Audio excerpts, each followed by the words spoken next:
Hello again, and welcome back to Kids Bible Stories. Before we start today, I want to remind you that for just $12, you can help feed an entire family who is struggling to get food and water in Somalia. You can provide them a month's worth of food. $12 is cheaper than some of the fast food restaurants, and that can go to feed a family for a whole month. You see, there's been no rain now for 4 years over there, and we can join World Concern, which is a Christian humanitarian organization who has been working to help these families. Please partner with us so that we can join together and help these families in need.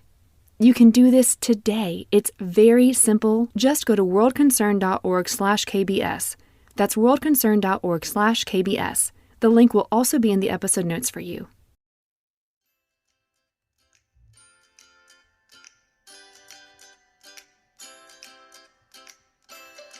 Today's story is called God's Love Never Changes. This is Solomon Part 13 and comes from 1 Kings chapter 14 verses 20 through 31, 1 Kings chapter 15 verses 1 through 15, and Psalm chapter 136 verses 1 through 4. Out of respect for each family's ages and stages of life, I have adapted some of this, so please go back and read the scriptures yourself to see what's appropriate for your family. The Solomon episodes also build upon themselves, so go back and listen to the ones you may have missed. Now, let's get started. Last week, we left off with Jeroboam miraculously having his hand healed. Yet, he still continued to do evil. Well, Jeroboam fought many wars and continued to rule as king for 22 years, until he died, leaving his son, Nadab, to be king. We've heard a lot about what was happening in the kingdom of Israel, so now let's jump over to the other kingdom, Judah, where Rehoboam, we call him Ray, where he was ruling. Ray was 41 years old when he became king after his father Solomon, and he reigned 17 years in Jerusalem, the city the Lord had chosen out of all the tribes of Israel in which to put his name. And Judah, Judah did what was evil in the sight of the Lord. They provoked him to jealousy with their sins they committed. They committed even more than all their fathers had done. They also set up for themselves high places and sacred stones on every high hill and under every spreading tree. The people engaged in all sorts of terrible practices. Oh my goodness! Oh. So it sounds like this kingdom of Judah is not acting much better than King Jeroboam's was, huh? Things weren't so peaceful for this kingdom either. Shishak, king of Egypt, attacked Jerusalem. He carried off the treasures of the temple of the Lord and the treasures of the royal palace. He took everything. Remember those gold shields Solomon had made? Well, they took those too. Because of this, King Ray, he made bronze shields to replace them. Here, take these shields and stand guard and don't let anything happen. You hear me? He said, handing each guard at the entrance to the royal palace a shield. Ugh, this weighs a ton. Well, quit complaining. Maybe you just need to work out more. Whenever the king went to the Lord's temple, the guards also carried the heavy shields. There was much warfare during King Ray's reign. But time ticked on, and eventually, King Ray died. He was buried with his ancestors in the city of David. And Abijam, his son, succeeded him as king. let's all welcome the new king of Judah, King Abijam. Oh, why, thank you, dudes. And thank you, and thank you too. He reigned for 3 years in Jerusalem. And, surprise, surprise, he walked in all the same sins that his father did before him. Unlike the heart of his great-grandfather David, Abijam's heart was not wholly true to the Lord his God. Boy, they can't seem to break this cycle of sin. Nevertheless, because the Lord had loved David, the Lord gave Abijam a kingdom in Jerusalem. And the Lord allowed him to have a son to be king after him. The Lord also kept Jerusalem safe.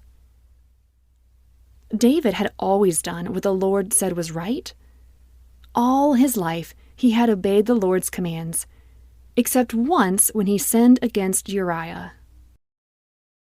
Well, eventually, Abijam dies. You know what this means. Time for a new king again. His replacement is, drum roll please, his son, Asa. King Asa reigned 41 years in Jerusalem. And guess what? We've got some good news. Asa did what was right in the eyes of the Lord, just like his ancestor David had done. Bravo! Bravo! Please, go through the kingdom and remove all the idols that have been made. He removed all the idols that his fathers had made.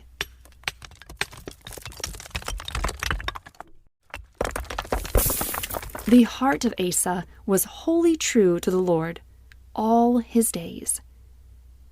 And he brought into the house of the Lord the sacred gifts of his father and his own sacred gifts, silver and gold and vessels.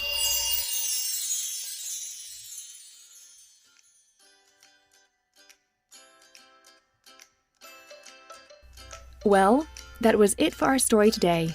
But before we go, let's think about what we just heard. Wow, we heard a little bit of a family tree today, didn't we? We said goodbye to Jeroboam and met his son. And then we learned that after King Ray passed, his son, Abijam, became king. And then his son, Asa, was king next. Did the Bible say that King Abijam did or did not follow the Lord? Did not? Correct. But even with that, we don't see God throwing up his hands in frustration and surprise, saying, "Oh, I am done with you people." No. We heard the Bible show that God is faithful to keep his promises, and boy, is he patient. Where did you see that? I saw it when the Bible said this: "Nevertheless, because the Lord had loved David, the Lord gave Abijam a kingdom in Jerusalem, and the Lord allowed him to have a son to be king after him. The Lord also kept Jerusalem safe." Again, we hear God is sticking to his promise he gave to David many episodes ago. Let's be encouraged by God's love and faithfulness today. I want you to point to yourself. You, yes, you. God's love for you never changes. Listen to Psalm 136 repeat this over and over again. It says, "Give thanks to the Lord, for he is good. For his steadfast love endures forever. Give thanks to the God of gods. For his steadfast love endures forever. Give thanks to the Lord of lords. For his steadfast love endures forever. To him who alone does great wonders. For his steadfast love endures forever. Notice it didn't say that God's love comes and goes depending on how he feels or how you act. It didn't say God's love is just for a certain time. No, it's forever. Just as we heard in today's story, God's love and faithfulness with David never changed, and his love and faithfulness to you, they don't change either. You can see this when you remember the cross, how he sent his only son, Jesus, to rescue us. Well, that is it for our story today. We are just about done with our Solomon series, but get ready because it's about to get spicy. Very soon, this series will flow right into our Elijah series, so stay tuned. And, as always, bye for now.